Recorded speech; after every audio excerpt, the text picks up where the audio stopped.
Hey, what's going on, everybody? And thanks for joining us again. We're live, and today we have a really fun episode for you. We're going to bring home some, hard-hitting education, so you leave here with a transcendent, stronger lifestyle. But also, we've got a lot of laughs packed in this episode I got planned for us. So, on the docket today, we're going to be talking about how there's a big question looming right now, and does the new Pope Leo, have some magical powers that just can aid the world overnight? I mean, there's clearly a Pope effect.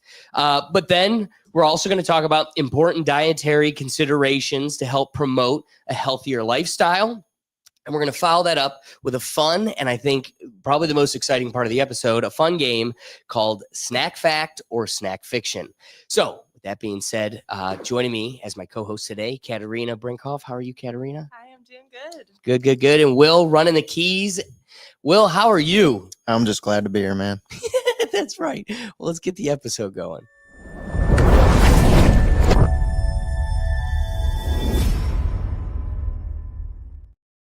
So before we dive into our topics for the day, normally we take this part of the episode to bring about some updates. So I think a fun update, because, now that you guys are part of the Rethink Tank, we're kind of just bringing you in on the 21 Pilots fandom. Mm-hmm. Having gone to Europe and, Will and the gang holding down the show just so I could go to a 21 Pilots concert, they made the news this week. And a very interesting incident occurred. And it starts with... Sorry, other special guest. We got Scruffy in the peanut gallery. Sorry. So one of the interesting updates for today's episode is okay. The way I describe, I'm a big believer of frequency and vibrations, and it's quite ironic that I so passionately share a vibration with like such a different pool of people.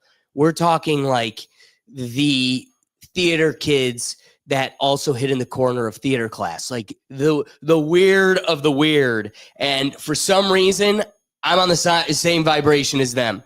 That being said, these people are freaks. And you go to the concerts and you're like, yeah, freaks. What happened this past week in their first night? There's like a double feature in London or Manchester, somewhere over there in England. And we had a bit of an incident.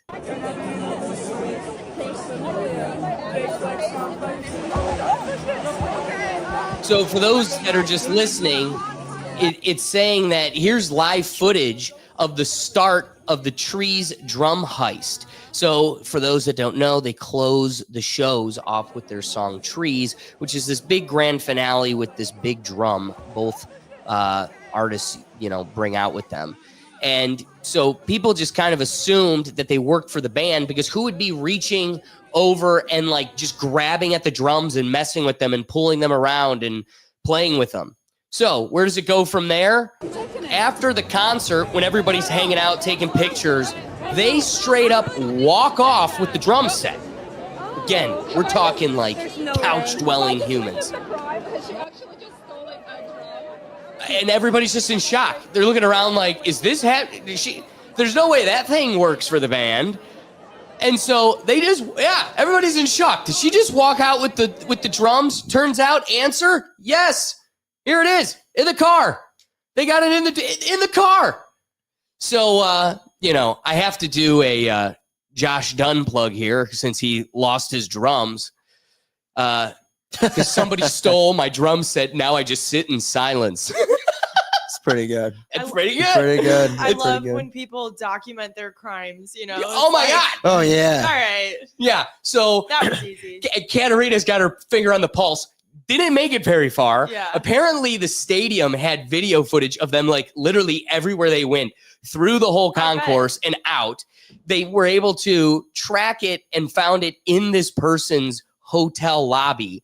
And, it's just interesting and was noteworthy to kick off today's episode, because Will has proposed initiating a campaign on the show. Absolutely. What is it? Absolutely. I think that we should be the official 21 Pilots to the Super Bowl show. We should get that trending. We should get it moving. Alex has seen him way more than I have. I've only seen him like 2 or 3 times now. We saw him at the Ohio Stadium when the Columbus Blue Jackets were playing. They played after the first period. Fantastic show. We had great seats for it too. Like we were near the stage, but like I think that would be a great change of pace for the Super Bowl halftime. And I think we're Ohio boys, they're Columbus boys, not really from Cleveland, but still got to give Ohio some love there. I think it'd be a great movement to it. So I don't know, get like what, hashtag 21 pilots to Super Bowl going. I love that. I love that. And something that I've been waiting to surprise you with is I'm going to double down and piggyback off of that proclamation. And the hill I'm going to champion is I want 21 Pilot Fortnite skins. Oh, yep. Oh, yeah. Give me Josh Dunn. Give me Josh Dunn with some kicks. Oh, my God. I just You already have my V-Bucks. Take my V-Bucks. Josh Dunn with Nike kicks, with bunny footsies. Yeah. No. We promise we won't take your drum set either. We won't do that either. We won't document it either. I'm bummed because there's too much media to prepare for today's episode. One of the things I wanted to display was how I think it was like 2019 for Lollapalooza, they did like a Fortnite tent, and Ninja because 21 Pilots was playing there, Tyler and Ninja were playing together. Dude, for the beginning of like the first few concerts I went to, their waiting lobby music at the concerts was the Fortnite lobby music. Sick. So we need to get them Fortnite skins. I would play as Clancy. Make this happen. Dude, I was playing yesterday and like I think you and I were playing and someone was like Ariana Grande. I'm like, dude, she's never thanked the bus driver in her life. Okay. Like Tyler and Josh have thanked the bus driver probably more times than I've thanked the bus driver. Get them in Fortnite, please. See? All right. So now we've got a few hills to champion here. We got to get 21 Pilots in the Super Bowl. We already got them their drum set back, so then we just got to get them in Fortnite. Yeah. So that's not just the only chaos we get to get excited about here on the show this week. We also, most importantly, have a new pope. And to double down on the excitement, it's not just any pope. Pope Leo is the first American pope. The media, to kind of segue into the excitement of having an American pope, there's this interesting aspect that the media can't shy away from lying, even when it's just not necessary. They're like, oh my God, we have a Cubs fan as the pope. This is great. He's a Cubs fan. He loves the Cubs. This is huge. Al Schwarber. And then literally they interviewed his brother, and his brother's like, we hate the Cubs. He is a diehard White Sox fan, has always been a White Sox fan. This is nuts. So and that's a proud White Sox fan, because today that is a tough team to support right now. So for him to be like, oh, no, dead ass. We're a Cubs. We do not like the Cubs. Not the World Series contender. We want the trash bin. Yep. So the segment here isn't just the excitement of a new pope or an American pope, but maybe the curious element of the power of this pope, the influence on the world arena, because all the conflicts just seemed to be mended and healed overnight when he called for peace across the global landscape. So here's the real question. What power does Pope Leo have over this world? I mean, this past weekend, the Pope delivered his very first address in which he appealed to the world's powerful and praying for the miracle of global peace. And then on Monday, we wake up to the news that India and Pakistan had pulled back from the brink of war and agreed to ceasefire. Then the United States and China met in Switzerland and finally agreed to a deal, and both of them will now reduce their tariffs by 114%. The Kurdish military group, PKK, announced plans to disarm and dissolve. And that's after 40 years of fighting with Turkey, which has ended the lives of over 40,000 people. And the United States met with Iran, and both committed to finding ways to address their differences. And then finally, a number of European leaders gathered in Ukraine to deliver Russia an ultimatum, agreed to an unconditional 30-day ceasefire or face massive new sanctions. And of course, at this party of world leaders, saving the world and all, it's just tissues. Look the other way. Oh, And boy. this is then to be followed by Putin offering to meet Zelensky face to face this week in Turkey for the first time in years, an offer that Trump urged Zelensky to accept immediately. All of this occurred over one weekend. So the question is this the power of the Pope, or is this just one big coincidence? Just tissues. So I flip it to you. What are your thoughts on the new Pope? And does he have some magical influence over the world? Well, I mean, I do think that people can have influence and inspire, the masses.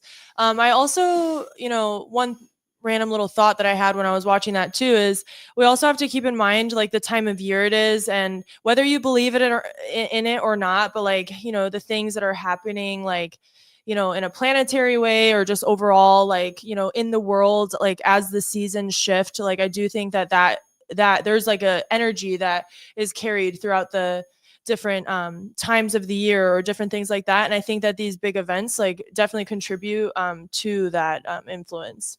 What do you think, Will? I'm a firm believer. I have a hard time believing in coincidences. It's just something like, I think a coincidence is a really easy thing to just point out and say like, oh, that's like just happens to be there. It is ironic though that it is all happening kind of all at once. I think these are a bunch of things kind of working towards all happening, but the fact that it all happened on the weekend at the new Pope, which coincidentally is an American Pope, is kind of ironic. And sure, you could say it's a coincidence, but I guess I'm too much of a cynic to believe in coincidences, but I think it's great news all around. I think the vibes are high. So, for whatever you want to call it, divine intervention, coincidence, I think it's a good thing that's happening right now. That's an interesting point. Both, yeah, I agree, Katerina, as well. One thing to remember is the Vatican, while very small, is quite a powerful country. It's an entity of its own. While located near Rome, it isn't Rome. And so this country has significant influence, not only in the global arena, but personally amongst leaders. It's the controller, the guider of a significant religion. So one of the other things that you have to consider is the Pope, like Pope Francis, has been probably incapacitated for at least the last 6 months. I'm going to go probably longer than that. We were getting full blown Ruth Bader Ginsburg all over the place.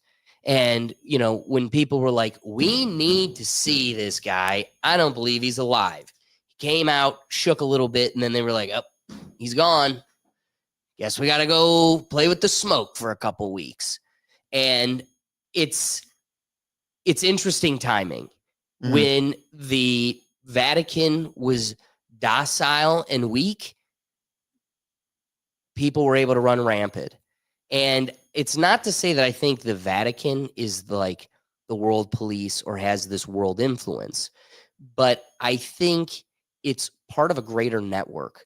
Like Will flirts with the point, it probably is more significant than we give it credit. An American Pope is no coincidence.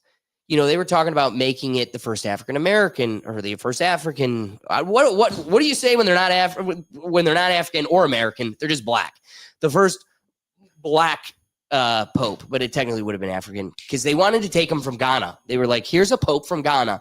And it's to reinstill like the faith in a region where it's kind of dwindling or non-existent, but then also to kind of step across other barriers and borders to make a grander influence on the world. Interesting, they didn't go that way. I would have thought for sure they would have. For them to come out and just pick some like White Sox slicking Chicagoan, you're like, when just bringing it back full circle, it's a full network, all one web connected. And I think bringing back a competent and like involved leader of the sect tightens that network. And relatable. That's it too. He's going to be relatable to people too. But I think maybe not the, world police, maybe not the New World Order, but the network of power that kind of is the net across the world. I think you're going to see a lot of this fizzled away because that network was tightened. The strings were tightened. You weren't able to get away with as much. And now the authority is back. Not to say that the Vatican's the authority, but I think the network being strong, tight, and no loose corners makes it an influence that gets everybody in shape. We were just talking about before the show, trending today, Trump was in the Middle East again, and he's making more deals to disarm. You know, the Saudis are willing to cooperate. This is at a time when we need it the most. So when, you know, French homosexuals are blowing their nose in tissues at like World Economic Forums or just world forums that are important, we can still rest at night knowing that like this thing's going to be okay, because the powers that be are willing to cooperate for the sake of not just eradicating the human race. Agreed. Yeah, Agreed. I think good wording. There's let's kind of bring this one to close, because I really don't think there's that much meat on the Pope bone. Well, it's something to just kind of like highlight, you know, like Yes. it's like, again, I think the word coincidence is kind of like a bit of a cop out, but it's like there's been a lot of plays at work here, and you're seeing a lot of just nations, let alone the Vatican, kind of like bringing this sort of structure to power and conversations and people in rooms to just kind of talk it out rather than, you know, kind of let things get out of hand. Because, you know, for months there, for I would say even longer than months, I'd say a year or two, it's really seemed like things are like kind of on the verge. And I'd say like since this administration has taken over, at least in this country, you've seen, you know, conversations being had with adversaries and allies to try and like kind of cool the temperatures. So, you know, maybe as you mentioned, I personally have never been someone fully invested in the Vatican's kind of politics and the Pope. You know, I remember when we were kids, there was the one that lasted forever, then the one that kind of got ousted, and then the most recent one that passed. But for like a few years there, you didn't hear anything out of the Vatican really, with the Pope kind of taking charge of anything or kind of having much to say about much. So, you know, I think it's a good thing. That's an even greater point. And one of the things that you kind of sparked that is worth bringing up at this point, if we're going to be talking about kind of the ebb and flow of world power right now, we need to also acknowledge one of the newer updates in the global arena, which is Canada's new prime minister. Have you? Oh, right. Yeah. So here's a guy that ran on, I'm going to bully Trump back, and we're going to stand up against the 51st state meme, even though there are Canadians right now that would love to see that. You know, I also respect, guys, it was just an internet joke. Like, don't take everything so personally. Yeah. And here's a guy now that I think is overcompensating for a docile and weak state, you know, a state that's been weak in the eyes of the global arena for easily the last decade. And so now you've got a guy that is almost overcompensating. You know, I think, wasn't he on like Time Magazine saying F you to Trump? Yep. He gave like the middle finger, I think. A lot of it's very performative. Very performative. Yes. Well, that's part of it too. And it's like also like a lot of virtue signaling too at the same time, because it's the cool and woke thing to do. And it's like, well, let's just support, like, let's just try the best that we can with what we have too at the same time. Like, let's accept it for what it is. And just, it feels like a lot of all bark, no bite, you know, from their end. No, but that's most things.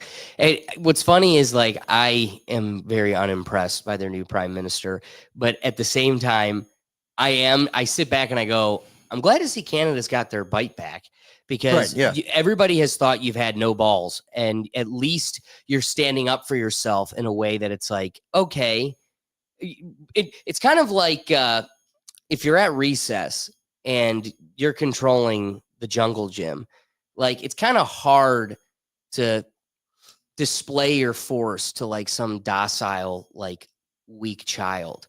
But when they want to act tough and they start, well, now it's like, well, I've been actually waiting for the opportunity to humble you and get you in line real quick.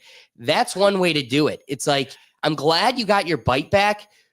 don't bite the hand that feeds you or protects you or is I your ain't the daddy. one. You're not that guy, pal. Yeah, You're not that guy. Exactly. You're pal. All right, buddy guy. I'm not your buddy, guy. So You thought. exactly, you Yeah. thought. And while that's all going on, notice it gets no traction and has no true effect. So I think your point is even greater. It's all performative. So kind of closing out the Pope topic. I like Will's point with coincidence, and there is a real dialogue to be had here about look at all that happened almost overnight, and not to be citing quotations from dangerous political groups, but one thing that is a legitimate truth is how many coincidences before it's statistically impossible. Like at some point, there's too many coincidences for them to be proclaimed as coincidences. Like causation versus correlation. Right. So how many of these coincidences before you can start to allude that there is some sort of connection or grander scheme going on? So I think in an instance like this, overnight peace agreements, an American Pope calling for unity and global peace, and immediately world leaders of all different kinds of religion get in line. I'm kind of with Will. It's hard to say this is a coincidence, but I don't think it's to say the Vatican has significant power or the Pope and its bishops have significant power. It's more so clearly the network of global authority is greater and more intertwined than we thought. And I would even go further to just say, really, ultimately, this is just the power of hope. Call it a placebo effect of hope or something to believe in, which we all need something to believe in. And it's not always someone, but something that person or people or group of people may be embodying or representing or encouraging. I think that can be it for a lot of people too. I agree. Will, what are your wrapping thoughts? I mean, I agree with especially with what Katerina said right there. I think hope is a good thing. I think it could be a dangerous thing, but I think it's a good thing in this instance. I think we as people in this entire global world have faith. And I think seeing something moving like that, we all don't want to just be pointing the weapons and threatening each other all the time. A lot of us are doing it. A lot of countries are doing it for their own safety or whether they want new territory. But at the end of the day, nobody really wants it to escalate to that degree. I guess in a bit lighter news, though, I love the fact knowing that there is a Pope that has been to a World Series game, and that makes me so there's something beautiful about that. I don't know. Wait, went to a World Series game before they were Pope. Yeah, and he probably had a glizzy at the ballpark. That's what I mean. I love knowing my Pope probably had a beer or two and a glizzy or two, and just watch the White Sox in the World Series. That's so cool. I don't, that I view as a crazy coincidence. What are the odds? I love baseball. I've never been to a World Series game, and the future Pope. That's 20 because years we live ago. in Cleveland, Ohio. Yeah. I had my one opportunity years ago, didn't go. Oh well. Yeah. There goes your once in a lifetime opportunity. Uh, All right. So getting to our next topic here, there's a few different outshoots from the main topic itself, which first I would like to start with a class action lawsuit that has raised a few eyebrows and has provoked some reconsideration on how people should be living their lifestyles. So looking at Ziploc was hit with a lawsuit for alleged undisclosed microplastics. So a California woman is suing SC Johnson, the maker of Ziploc, because she says some of its products contain undisclosed microplastics that mislead and harm customers. So the lawsuit is claiming that these bags and their containers are labeled microwave safe and freezer safe, implying that they are safe to use in those appliances. However, the lawsuit claims the products are made from materials that release microplastics when used in the microwave or freezer, which are then leached into consumers' food. So, the material emission is meaningful to customers as studies show that the ingestion of microplastics poses serious health risks, including potential harm to the digestive tract, immune system, and reproductive system. Before I continue, do we want to make sure the dog's in this area before you lock it? Because I don't imagine. I just want to say what a coincidence, because I talked about this, or we were talking about this today on the radio show, and yeah, it's like you're laminating your food because it's like Ziploc bags, freezer versus not. Yeah. So again, you use Ziplocs for everything, and the fact that, you know, of course, we'll play the game ignorance. We didn't know a lot of this. It's coming with new developing sciences, but now we do know. So how long do we get to play ignorant? How long do these companies get to escape accountability and liability? And at what point do we become an educated market base, but also there isn't a market for these types of products? So we're looking at Ziploc freezer bags, which are small pint size, quart size, gallon size. We're looking at slider storage bags, Ziploc containers. People are using this for everything in their everyday life. They're making their lunches. They're feeding their families. They're storing long-term meals. The longer you're in it, the more you're getting your cancer. And, you know, we live in a world where on average, people are consuming about a credit card's worth of plastic a week. That's terrible. Yeah, I also saw an article recently, like a lot of people don't know this connection as well, but apparently like strokes are highly associated as well with microplastics. Like it's literally visible like in the brain, like in the fluids of that there's like these microplastics. I mean, we have it probably all over our body, you know, and that's something that really, I don't know. Do you think that we can improve this? Like, or do you think we're doomed? Well, I think it starts with like social education, and we're going to have to like retrain our social mechanism. There was a time when the whole populace of America would buy Coca-Cola, pay 10 cents more, bring the bottles back and get 10 cents back for every bottle they brought back. That worked. It was a system. Plastic you or took glass bottles? glass bottles. And there's nothing like a Coke in a glass bottle. Am I right? No, definitely. Or like facts. anything, really. It's real cane sugar. Let's get back to pure, real ingredients. Yeah. All of it. I don't even think they should have screwed with the old way they did it. What do you mean? Back when the reason the they called it Macron Coke. recipe? Tissues. Tissues. Oh my God, Macron's Coke. Cola. You know what? Coca-Cola. I thought you were talking about when they had cocaine in it. Exactly. Okay. Stating the obvious. Speaking on the microplastics. Well, we thing, needed Doug here somehow. Yeah. What's that? Speaking on the microplastics thing, we've talked about it on this before.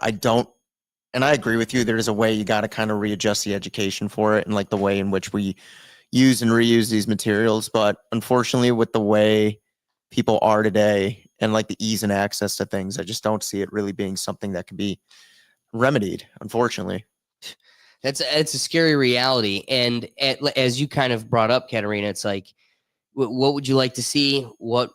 How do you think it's possible to achieve, it's not the breaking consumer's this responsibility? Well, sure. I know. I agree. And that's why my response was going to be, that's why I'm rooting for this lady to win at all costs. Mm-hmm. Like, we need her to win against SC Johnson of Hamley Company. Well, this family's about to be humbled real quick because we got a problem. And I've got balls full of plastic. And I blame you. Why? Because my boomer mom is one lazy, and you capitalized on that lack of it's lazy consumerism. And you have to admit you agree, or I'm inquiring if you can relate to the experience of going to your parents, explaining to them like, I don't want lunches in plastic. And they're like, this is crazy. It's all BS. No, we need to be using glass containers. We need to be, or we should probably be getting metal. Like we should be avoiding plastic. Oh, that's just hocus pocus hubbubaloo. It's all conspiracy. No. And now we're at a world where, like I said, a credit card's worth of plastic. People think they're having like this hard plastic thing within them. Plastic is a liquid. Plastic is actually a combination of series of liquids. And some of those liquids are leaching out of the plastic. Yeah. So you're literally, it's clear, invisible, tasteless oils and liquid types that are in your food. So doubling down on why, like, again, how do we fix this? One thing that's a huge major pillar is holding these folks accountable. RFK says no red dye. Well, now better not find it or we're coming for you. But we're going to ignore the blue, the orange, the purple, the red. You know, it's just like, at what point, you got one? Well, how else would I be able to pick my Gatorade color? In his defense, in to play devil's advocate off of that, these bureaucracies, it takes forever to get things done. So like, I'm sure they do have to like knock things off one by one. You know, so we're starting at ground zero, something that's illegal in Europe. We just finally got it legal. Yeah, you know, coming from like a European background, like even when my sister and family lived there, it's like I always thought it was very laughable, like the things that the FDA or like just in general, like that were allowed in America that were so not allowed in so many other countries. And it's like, wow, like what's up with that, you know? Yeah, exactly. What's up with that? Well, but they don't like you asking questions. Just keep on marching. Yeah, and you know, things were a little bit better in America, like, you know, decades and decades ago. Like even with the plastic stuff, like there was a lot of containers and different things that were made out of metal or other materials, but I mean, it just escaped us. I don't know. Get my water. Look at him. Out of plastic. Look at him, proud. I will proud say consumer. But again, that's why I kind of make a joke at myself. We also have to like acknowledge how much easier. And again, it's getting all of our bottles in a glass bottle. I'll happily pay 10 cents more, and I'll happily make sure I bring it back. But now you got to create a whole corporate mechanism that's fueling it. You have to create incentive.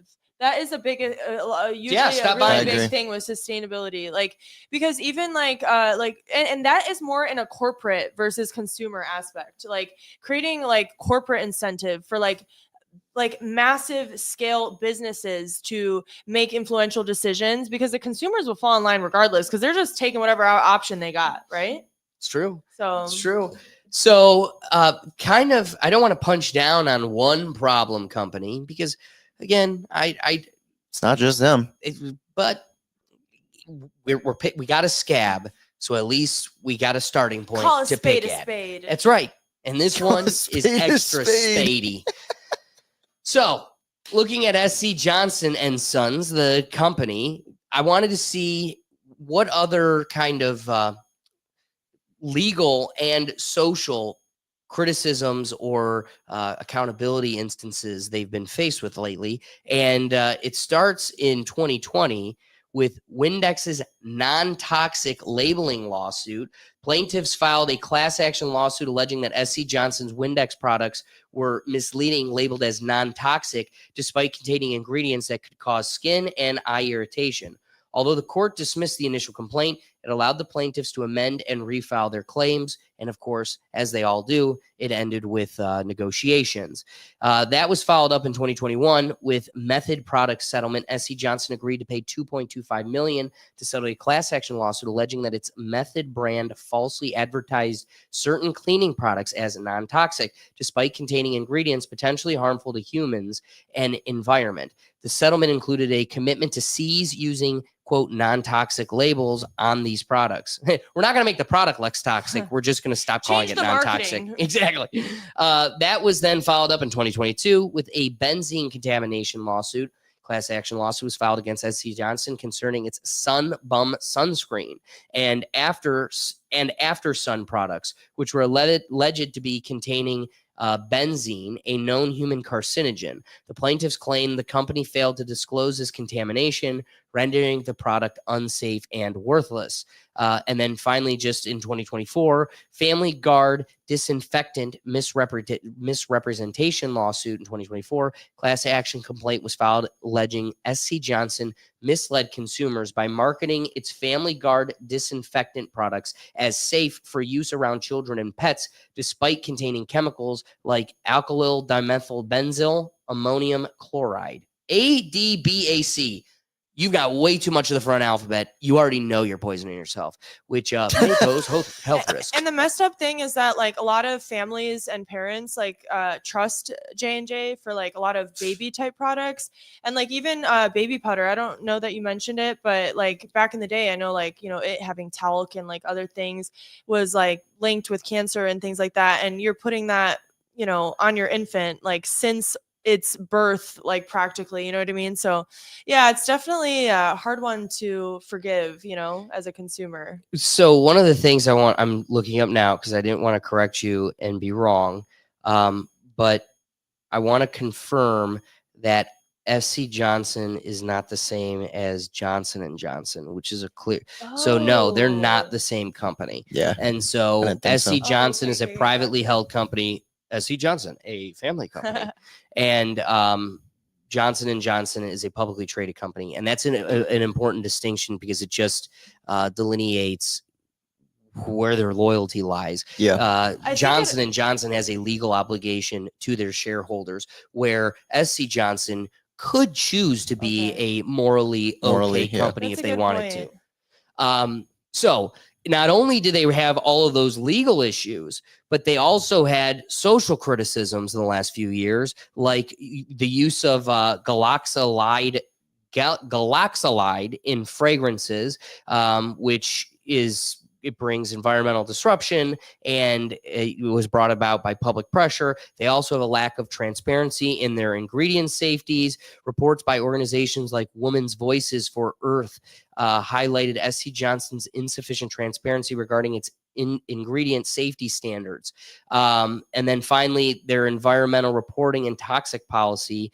They have issues with the continued use of chemicals such as parabens and triclosan. I don't know.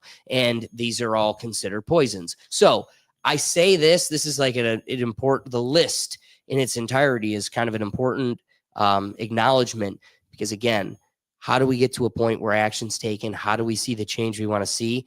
Clearly, SC Johnson isn't going to do it on their own. No. The Windex, not toxic. It's killing us. Account- Oopsie, sorry. Benzene in our sun products, it's poisonous. Oopsie, sorry. Like, how many of these products until accountability?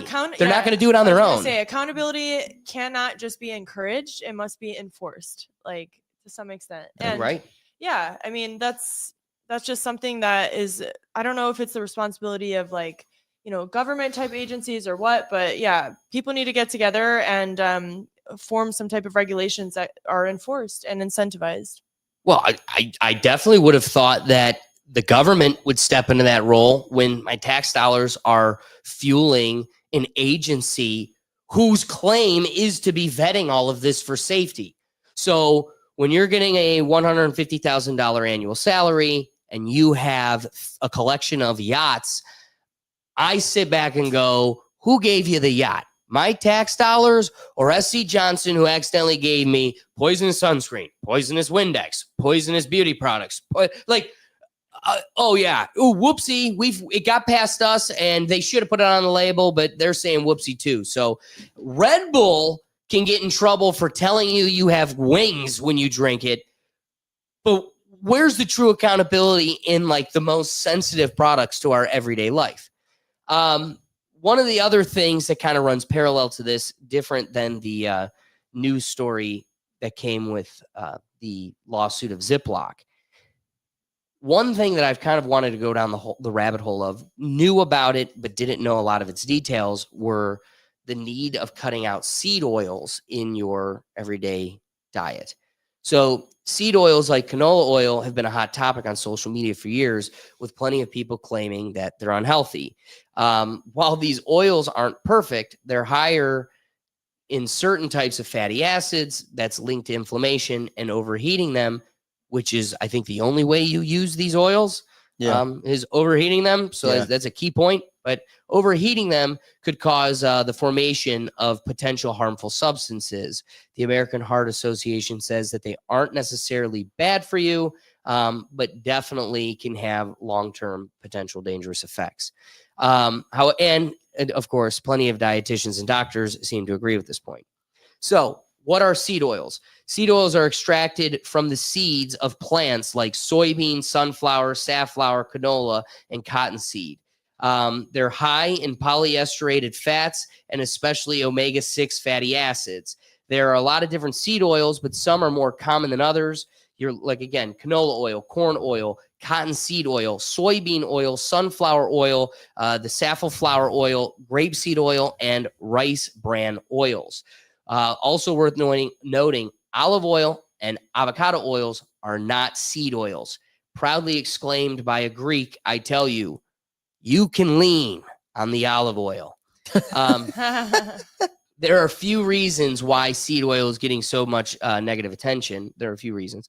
One of them is that they tend to have high concentration of omega-6 in these polyunsaturated fats. Some claim that the omega-6 fatty acids found in seed oil can raise the risk of chronic inflammation. And then striking that balance between two key points. Excessive omega-6 intake without adequate omega-3s may contribute to pro-inflammatory state in the body, potentially exacerbating conditions like arthritis and cardiovascular disease. There are a few other things to consider, like overheating these oils past their smoking points may degrade them, leading to the formation of harmful compounds such as, acrolein, polycyclic aromatic carbons. Here's the truth is, I make damn good food. And anybody that takes a visit to my kitchen would tell you that. You do. You make real good food. Look at me, clearly. But another truth that follows that is, I'm not the chef following a recipe. I'm, again, back to that just Greek intuition. I go with how much salt I feel. And what comes with the lackadaisical approach of fine home cooking is being real with myself. More often than not, that pan is definitely heating the oil past their smoking point. Pan's hot, dump it in, throw the olive oil in there, and and you're like, little did I know I was curdling my oil to pop my heart. It's also worth wait. First, I want to say because I don't want to double down on olive oil being too great just yet. In case you're not familiar with the term, a smoke point is the temperature at which an oil starts to smoke. Seed oils are known for their high smoke points, although the smoke points are different for each type. But it's worth noting that olive oil, which has a smoke point of 325 degrees Fahrenheit to 375 degrees, can also form harmful compounds like acrolein. So I'm definitely in that world. So takeaway, see the importance of running these through the Rethink Tank. You can still play around with this stuff. Just don't get it past the smoking point. If you're going to live the somewhat trying lifestyle like myself, if you're going to go with olive oil, be sure to keep it under like a 320 degrees. You could still have an effective frying compound without getting it to a point where it's going to pop your heart. Also, like, I will say that olive oil and avocado oil are still going to be more nutritious when you come to like the origin of like what's in it and things like that. Like, I still think that you can get more of a health benefit from those oils versus the non-seed oils, because regardless of how hot hot or cold they are, like, they're just not as nutritionally dense, just like how corn syrup, is just like empty. Right. So, but boy, is it going straight to your hips. But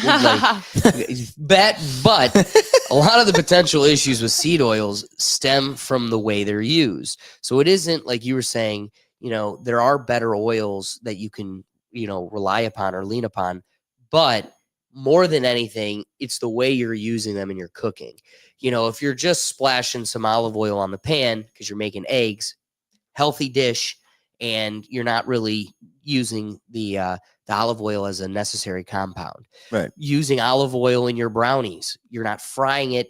You're also probably cooking it at 350. So you're not getting it to such a dangerous point.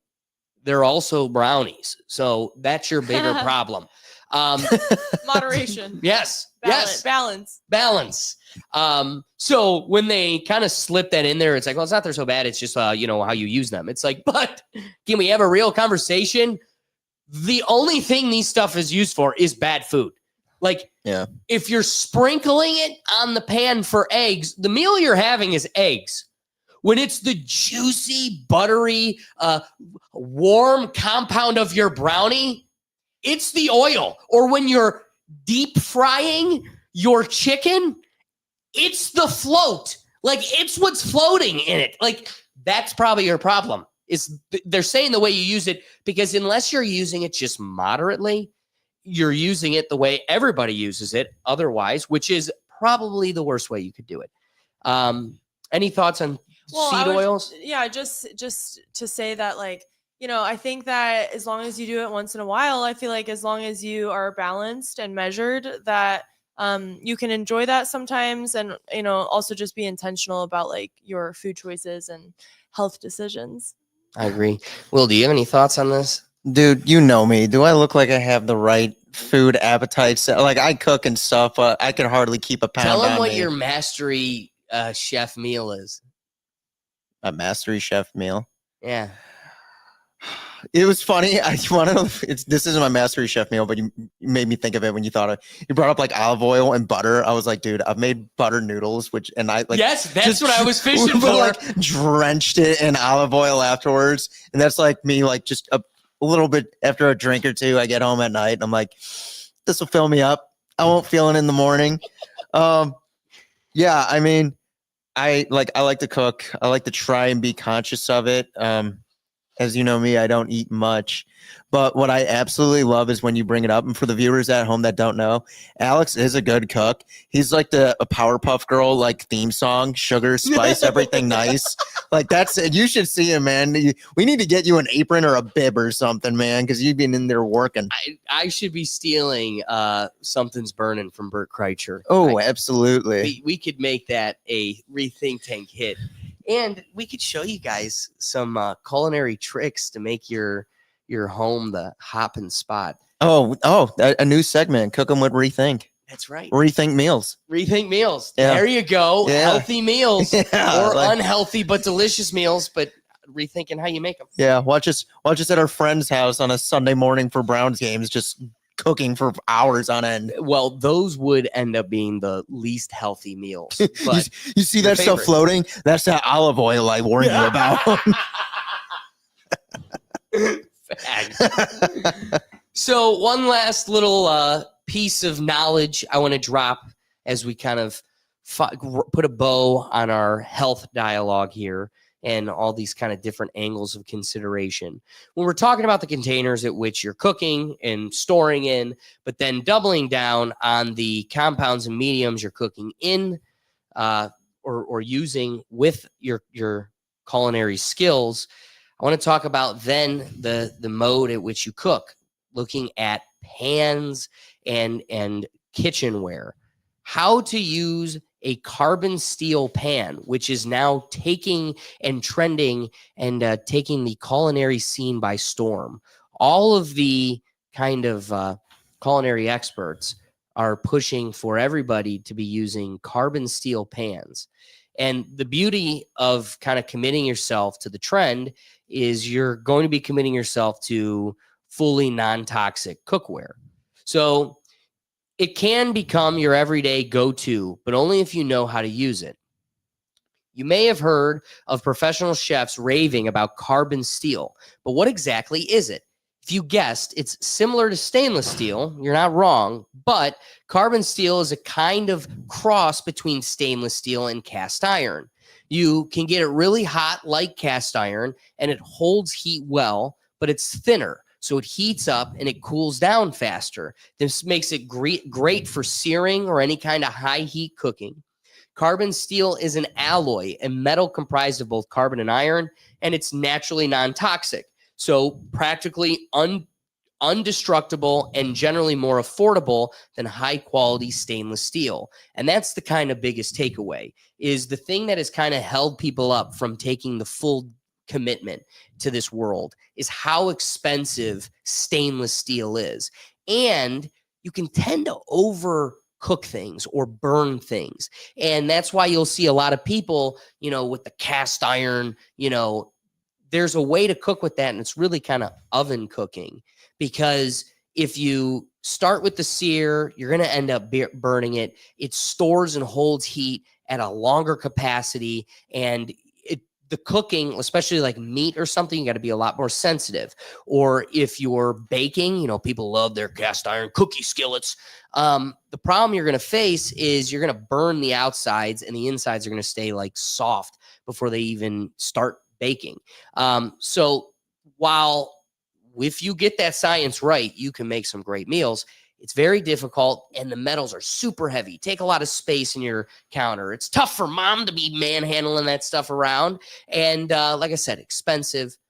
And oh my God, another thing, my cast iron pan, when I had that thing in law school, it was such a commitment and hassle to maintain it. You'd have to season it all the time. That's rubbing this bad boy down in, I'm plugging in other segments and connecting them here. Who knows what I was doing wrong when I was seasoning my cast iron skillet with olive oil. You're supposed to use like vegetable oil, different kinds of oil. Probably should have been vegetable oil, because now that I'm thinking about it, vegetable oil definitely has a higher smoking temp, but I'm a Greek. I default to the olive oil, and I probably was just plugging up my heart even more now that I think about it. But part of the problem with one of these pans is you got to oil it all up. You're lathering it and you're wiping it down. You're putting it in. Just think like P. Diddy, like all over. Oh my God, baby oil. Oil it up. So while I'm having a Diddy party in the middle of my kitchen, and every couple hours, it's just got to get hotter. We got to just steam up the Diddy party. Turn up the hotness. Yeah, it's like a whole commitment. Here, you can have something that's cheaper, totally non-toxic. You don't have to continue to season, curate, maintain. Wash that bitch and keep on moving. We don't have to keep doing this thing. So one last thing, cherry on the top for all these considerations, is one trending hot topic is everybody transitioning to the carbon steel pan. And this is my advocacy to start considering making those changes. You got to get the plastics out of your kitchen. You got to start looking for more glass and more metal. And that's just the beginning. Then you got to start worrying about the food you're cooking in it. But we'll get there next time. So let me pass it to you, Katerina. What are your wrapping thoughts on all this health talk? I mean, you just like killed it with that wrapping thought. Like, yeah, think about what you're doing, and then we'll get to the fact of like what kind of food are you cooking or storing with it. But yeah, I just think it's a super empowering thing for everybody to, take that personal accountability for themselves, for their families, for their health and well-being. Like, yeah, we might have things stacked up against us, like as consumers, as human beings, but we can do as much as we can do, and just do the best that you can for that day and just keep getting better. So I love it. I love it. Empowering. Take control of your life and be the one steering your ship. Yep. Will, let me flip it to you. What are your wrapping thoughts? Good eats, good food, good cooking. Be smart in the kitchen. And if you want to DoorDash Taco Bell from time to time, you keep it to yourself. Yeah. Cheers to that. So, and also cheers to the ones in the comments. We got Ricky joining us from Just Another Day TV. And you know what? My man, he knows olive oil. And let's shout it out to also John Mason in the comments as well. I have one Twitch. More thought. Yeah. Because I saw that he said he fried let's see, Just Anthony or Just Another Day wrote, I fried with corn oil and egg with coconut oil and vegetable olive oil. Okay, so I just wanted to bring up coconut oil for a second. We didn't bring that one up because we talked about avocado oil and what was the other one? We talked about in olive oil. Oh, in olive oil, duh. So coconut oil, apparently, like specifically if you cook your rice with it, it's supposed to like be extremely good for like balancing your microbiome in your gut and like just overall for your gut health and for like the blood sugar aspect of how you like process your food after eating it. So for people like, that may need to like, watch out for that, like diabetic people or people with like anything like gluten-free or glycemic issues. Yeah, like cooking with coconut oil, especially rice, I guess, like it's supposed to be really good for your gut and just overall like your blood sugar. So try it out. I love Avocado, coconut, and olive oil. Check it out. Will, I can't remember. Did you give a wrapping thought? Briefly, I said just don't feel guilty if you DoorDash Taco Bell sometimes. Yep. No, I can appreciate that. So I want to get here first. Would you like this? Sure. The last thing I have for us here is our wrapping up game. I encourage everyone joining us to get into the comments and compete with Will and Katarina, our contestants, because I got to say, this game's going to be a fun one. The game we're playing is Snack Fact or Snack Fiction. And the game is played with me reading a statement. And you have to determine, is this truly a snack fact or is it just totally made up? Is it a fiction?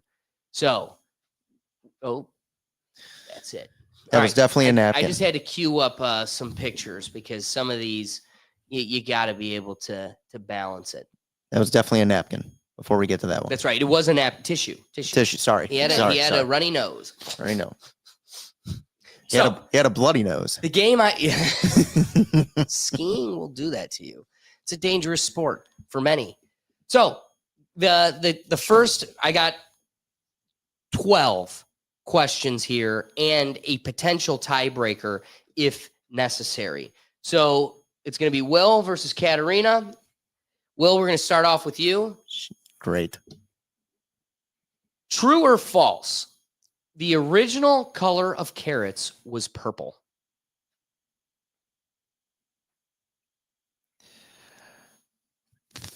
False? Well, you're starting off with a loss, my friend. That's not a carrot. That's an onion. So there's lots of different color carrots. That looks like an onion. Before orange became the standard due to Dutch cultivation in the 17th century. I thought we were going to be like red dye. Yeah. Well, dipping them in beet juice. Nope. Purple and yellow carrots were the original common carrot. Coming to Katarina now. This is your chance to pull away right off the bat. Will lost his chance for the first point. True or false? I gotta hide the spotlight's rubric on from you. True or false? McDonald's briefly sold bubblegum flavored broccoli to encourage kids to eat vegetables. No way. Bubblegum flavored broccoli to encourage kids to eat vegetables? True or false? False. That was true. I would fight someone, dude. I'd fight someone. If my parents bought me that to get me healthy, I would throw a tantrum. In 2014, McDonald's did a failed experiment that made healthy food more appealing to kids. Oh, it didn't work out. Wow. Bringing about McDonald's bubblegum broccoli. Okay, so like speaking of like weirdly colored like food products, I never could get into like the colored ketchup. Oh, green ketchup. Give me a break. Give me a break. Thanks. No thanks. I agree, but that goes to show how much of like culinary is like art. You know, like there's an aesthetic and an appeal to food. I think it goes deeper than that. I think it goes like it's like a brain thing, like a evolutionary thing where our brain's like, that doesn't look right. I don't know about that, you know? Like, or maybe because we're also used to it. I don't know. It looks weird. Boy, does it. It's like Nickelodeon slime on your See? freaking French fries. So Don't trust these games. These games are tricky. All right, Will, coming back to you. True or false? The first ever potato chip was created by accident when a chef tried to sabotage a picky customer's order. Yeah, that's got to be true. That sounds so dumb. It's true. I know this. It's true. It I know is this true. It's Story. like that's so dumb. It's true. You know the story? I know this. Well, you can tell the story, but all I know is that I value the potato in all of its forms. So You- much. You The value the potato chip potato. in You value the particular, potato. My people. My I- people and I their know. potatoes. I heard the story that you're about to tell us, but that it was an accident. He threw it in there. It was I like, know that what story. is The this? story you're about to tell us. You should tell it. Tell the story. So the potato chip was originated by George Crumb. What a name for the guy Crumb. that filled every couch full of crumbs. A chef in New York sliced potatoes paper thin and over fried them after a customer kept sending back his fries for being too thick. He's dealing with a Karen. That's right. And God bless that Karen for bringing us American greatness. That's just how the potato chip crumbles, you know? And shout out to George Crumb, an important historical figure. You know, 1853. A great year. Somehow, A great year for the potato. great year for the potato, great year for Americans, all all of us. shapes, sizes, and however they looked, because somewhere down the line, that stopped looking like the culture. I'm sure their sizes Wow. greatly increased after this discovery. It was because of the potato chip. You know what? I will- Imagine the guy that was like, "Hey, let's make the bag half filled with air, though." Oh my God. Let's not even, like, that's frustrating. But I will say that potato chips, we are not Liberty chips. We are motherfucking potato chips, okay? There's no Liberty Freedom fries or whatever. You know what I'm talking about? It is ours. They are American, all right? Let's just, Yeah, Will. let's just, put that down. Yeah, ain't an Let Irish that thing no marinate. more. Do not tread on my potato chips. Do not tread on Irish potato chips. Yeah. All right. Will pulled off a point here. So Katarina's got to really lock something down to keep up with him. Spotlight. So, Katarina, ketchup's origin. My question Ooh. for you is the word ketchup comes from the Chinese word ko-chiap, Koe-chiap, I didn't know that. meaning fermented fish sauce. Okay. True or false? Oh, you're at, She was Oh, believing right. I him. was She was like, like, "Oh, oh, that's really? sick, bro. Mm. That's so cool." I've never heard of that. I'm gonna say false then, actually. But I feel like it's gonna be true for some reason. Yeah, you're right. It was true. Here's the Dang. Kyo chip. It's Wow, I'm mind blown. Did they invent fermented ketchup? fish sauce. It was the origin. It was the inspiration. It was the muse, if you will. That's right. That's right. So Uncle the term John's. come from Kyo chip, fermented fish brine used in Southeast Asia. Rind? Brine, Rind. brine. Yummy. So, unfortunately, Will has a bit of a lead here. What were you going to say, Katarina? Oh, I was just saying, are you guys ketchup fans? I Yes. could say, well, red and ketchup. will like you you put said. ketchup? Yeah, red ketchup, of course. No colored ketchup, anything. And will you put ketchup on? Here's two things: hot dog and eggs.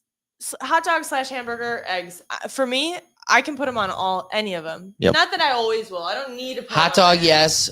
but eggs, I can. nah, if I I could. feel It like Depends on the it. egg. But Yeah. I Depends don't on how do you that cook the egg. often. Scrambled.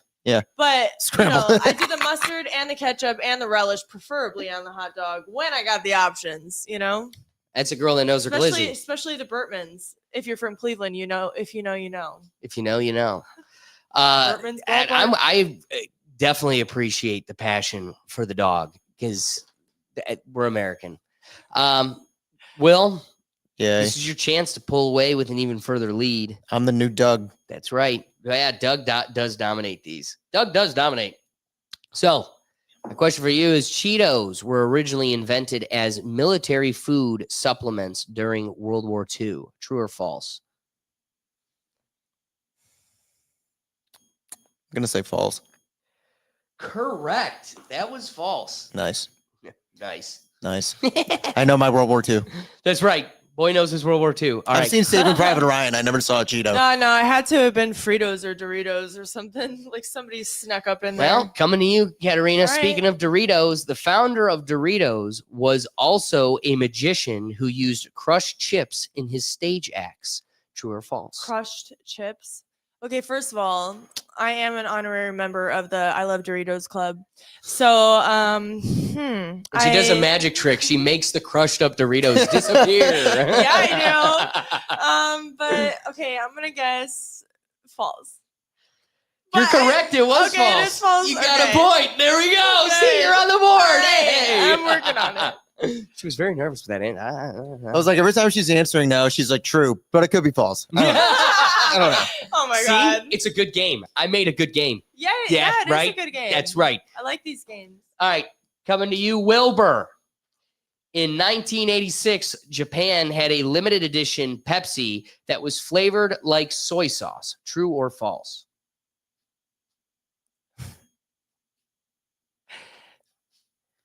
Soy sauce? I'm gonna go with true. It's false. They seem dumb enough to do that. Yeah, I could see them being That- like, I feel like that was Lay's a potato chips would be the people to be like, or you know what I mean? They do like every flavor. They do like your grandma's couch flavor. Like I don't even know what. Like they do every flavor. So and they could have made this really easy by just adding carbonation to soy sauce. yep. That's all you needed to do. I felt like that might have been like their post World War II like apology thing. Like, hey, we made this new thing. It's really great. Watch it pop. So, Oh my god, that was impressive. coming back to you, Katerina. This Get is it your wrong. chance to tie things up. Get it make wrong. it a tight competition. The Pringles name was randomly chosen from a Cincinnati phone book. True or false? I'm gonna guess true. You are correct. Yeah. We now have a competition. Yeah, we do. The Pringle name, picked by creator Alexander Liepa, picked this name from a Cincinnati phone book, Pringle Drive, because it sounded nice. Let me just say another great thing that came out of Ohio. Ohio dominates the world. baby! Hate on that. Click on over to our So Here's Where I'm At show series, where you could see my take on how Ohio is the center of the universe. It's just a fact, Katerina. So, Will, you've got a tight competition. Katerina is right on your tail. So this makes it pretty pertinent for you to cash some points here. The first ice cream cone was made by rolling a waffle around a broom handle. True. That one's false, Wow, I would Gay. have guessed true too. right? Convincing. It's a good game. It's a good game. All right, coming to Katerina. Katerina, in the 1970s, Burger King once gave away actual gold chains similar to the one their mascot wore. Oh, that's Which brand? Burger King. Burger King. Yes, that's true. Believe it or not, that is true. I was like, believe it or not, that sounds so true. That's like great marketing. Yeah, like oh So yeah. here's that- the he's a G. 1970s Burger King, and the medallion around his neck is Does the your chain medallion. hang low? Does it wobble to the flow? Does it make Whoppers yummy? Does it give you French fries? Does it give you diarrhea? Does it make that poop flow? Does your chain hang low? Only bangers at this Yep. show. I think we got. Katerina, you're racking up points over here. I think you guys got a second career. You came from the back and you're dominating Will. Yeah, you know. Clip it and Underdog. take that one to the bank. Will, make this a competition or Katerina's going to dominate. A limited edition Oreo flavor. Oh, let's get the king off the screen. A limited edition Oreo flavor in Sweden once included a layer of actual caviar. True or false?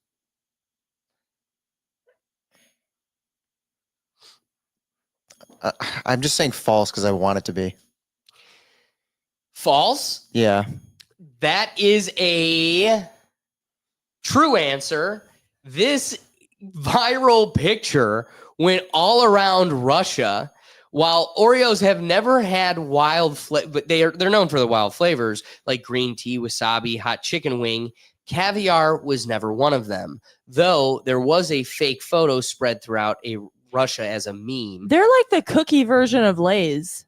You know what I mean? They experiment. They have yeah, they do. I might have to save it for another game, so I was going to potentially do so. So I probably shouldn't spill the beans. But the fact that McDonald's had a cheeseburger Oreo, like it literally was like it looked like a bun, red frosting with it literally looked like a cheeseburger. Come on, Will. It probably didn't taste bad. It probably didn't taste like a cheeseburger. It tasted like a cheeseburger. It just looked like one, probably. Like in moms in grade school would make Krabby Patties. It was just like God, that, like little candy cookies. Can you imagine, like, if we could all experience a Krabby Patty? Do you Can you watch it be terrible? Kelp? Oh, yeah. What? Well, because. What are we talking about? But the secret formula, Alex. Come on. Right. You don't know how cracked. Wait, wasn't the secret formula just plankton? And when he found that out, he was other fish, wasn't it? Yeah, weren't they eat? It was cannibalism the whole time. They were eating fish sandwiches. Wow, fish eat fish. Mm-hmm. Fish are friends, not food. Not food. So now we've got ourselves a competition. Will has tied it up. Katarina. No, I just did not get a point. You said no. You said it was false, and it isn't real. Oh. It was a meme that tricked Russia. Oh. Oh, my bad. It's all right.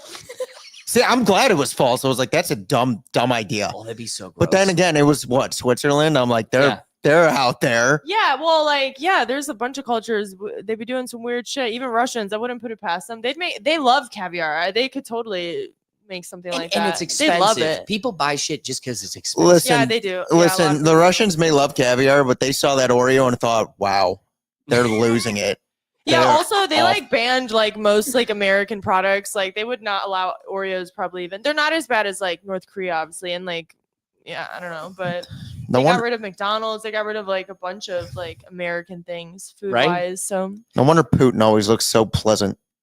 On his horse, just jacked I just ate caviar Oreos with brandy. Yeah. So, Katarina, this is your opportunity. You could take it away and dominate Will, or let's take it away. We got to take it to a tiebreaker. The inventor of Pop Rocks also co-invented the coating used on NASA's heat shields. I'm gonna guess true or true. False? I'm pretty sure, yeah. Even I know that. It sounds like a really cool connection that I could see being true. It's true. Space dust. Heck Space yeah. dust. Sizzling candy. By the chemist William A. Mitchell, who invented Pop Rocks Tang and also co-developed materials used in space travel. He worked for General Foods, but his formulations crossed over into aerospace. It's kind of like Fireball, where it's a hop and drink on a golf course, and it's also antifreeze. It's an experience for your mouth. Yeah. Yum. Reading this fact was extra interesting for me because we've had topics on the show before about how once you start peeling back some inquiries about the Van Allen belt, you start wondering if we really did go to the moon. It's just look into the Van Allen belt. That we talked about this on the show. Enjoy the rabbit hole. Was a good contrarian, but it still gets back to how do we fly through the Van Allen belt for hours, if not a day and a half? And it's because we got Pop Rocks on the coating of our and I feel like another probably association in my brain that made me think it was possible is first of all, Pop Rocks is an invention in its own right, so it's it has to take that type of mind that may also translate to other areas like space or something, but it's also it reminds me of dehydrated candy and also dehydrated ice cream. Do you remember how big of a deal that was in our age, which I didn't really try that many times. I remember people talking about it, and I tried it at the museum, the space science, probably the the science museum. Yeah, like when we had a field trip or something like that. I don't even remember when that was, like grade wise. But anyway, yeah, so it reminds me of that type of thing, like that type of like technology in regards to like dehydrating food and like creating something cool out of it. So yeah, pretty cool, like they make all kinds of weird shit for like astronauts, or even like the what do they call those little like military units of food? Rations. Yeah, but Rations. there's like a acronym for it, like MPU, like so like a military yeah. food unit or something. I know it sounds crazy, but anyway, it Oh, kinda you're right, reminds me of yeah. that type of thing. Like Pop Rocks don't necessarily remind me of space food, but they're still like, it doesn't matter how old I get, they're still such like an experience. Like when you just dump a mouthful of Pop Rocks, you're like, it's so unique. The It's a candy's pop- never that good. it's a party for your senses. Have you ever, okay, sorry to go there, but have you ever taken Pop Rocks and like made out or like anything Sure. like that? You know what I mean? Like just think of the possibilities, people. What else can you do? What else do you What want else? popping with that sensation? What's poppin'? That's right.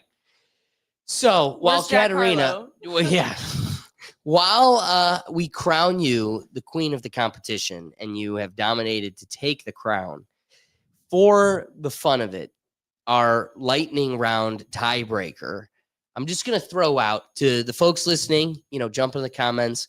Will, yourself, let's get our guesses. True or false? In the early 2000s, Pizza Hut delivered a pizza to the International Space Station. Oh yeah, I know that's true. I'm gonna say true because I know these astronauts be hungry and they be wanting pizza. The whole time, what would I want? Pizza Hut. Like I would. Yeah, no, truthfully. Oh, wait. No. Nope. Oh God, it's a napkin. It's a tissue. Oh man, It's a tissue. They may have gone to space, but the wrong space. They Whoops. sent that up there. Oh, whoops! More tissues. No, they did. They did. Oh my god, how epic! I remember this photo in a school book, like a Dude, school that's textbook. cool. In 2001, Pizza Hut paid over $1 million to send a vacuum-sealed Aw. salami pizza to cosmonaut Yuri Uzhkov aboard the ISS. It had to pass rigorous space food safety standards, and they even toned down the seasoning due to how space affects That's- taste perception.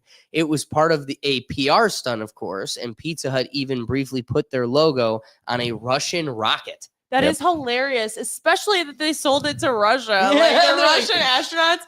But also, it shows like how universal pizza is, and like it is just And such an Americans do it epic better. thing to be like flying in space. I feel like too. So it's like, well done, Pizza Oh, I Hut. love it.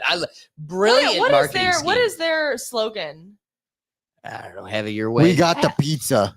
Is it Pizza the Hut. Have Isn't it it? your way? It might be Have It Your Way. No, that's Burger King. Oh my God, you're right. Hold on. The It's It's- a family company. Make It Great.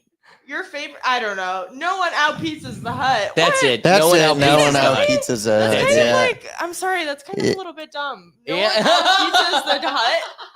Do better, Pizza You, Hut. you need to have a commercial with Java the Hut. That's Hey, Wow, he's that- on I- It something. looks like between 2003 to 2007, they said gather around the good stuff, which I remember that. I remember that so one. It looks I remember like that they one. keep Oh my changing God, their I remember that slogans. What's one. up with that, Pizza Hut? Come on, your brand awareness, it's getting confuddled right now. no one likes a good confuddle. So Pizza Hut, you might want to work that out. That being said, we appreciate everybody that joined us in the comments and the whole purpose of the live show is to get you involved. We want to have you, the audience, add another dynamic to the dialogue. So we greatly appreciate everybody that joined us. Shout out to Ricky. Shout out to John and the other folks on Twitch and those on Twitter jumping in the comments and retweet and everything else. Like I said, the whole purpose of the live show is to get you involved. So be sure to join us here every Tuesday at 7 p.m. That being said, we also do our live show on Sundays. We had a fun summer vibe. Something, Will, I didn't acknowledge on the show itself, which should have gotten more celebration than it did. This past Sunday was episode 57, which is a major accolade. It's an Big accolade. deal. Wait, why That- 57? I always celebrate. Go check out episode 57 of the podcast. Episode Oh, I get what you 57 is mean. just it's a crowning achievement. It's an important number, and we just glossed right through it because we just keep plowing out new great episodes every Sunday. True. So catch us again this Sunday. Last Sunday was some fun, hilarious, viral summer videos because outside was so gorgeous. And so I hope you're able to catch a vibe. The whole purpose of that show is to wake up, have a cup of coffee with us, and take a break from all the chaos. We also this Sunday are going to be, well, we're going to be recording this Sunday, but you can find on the Reactions channel a new show. The show is called Yes You Are, and it's us asking 3 Am I the Assholes that we find on Reddit, and the love show answers it for you. Yes, you are. But if you gotta ask, you already know. Bingo. Come on now. See, you know how it is. So, guys, we appreciate you joining us. If you're looking for all these different shows, you can find it all in one central place, and that's at our website at www.rethinktankpodcast.com. So I appreciate everybody that joined us, and we'll catch you next week. Thanks again. Peace.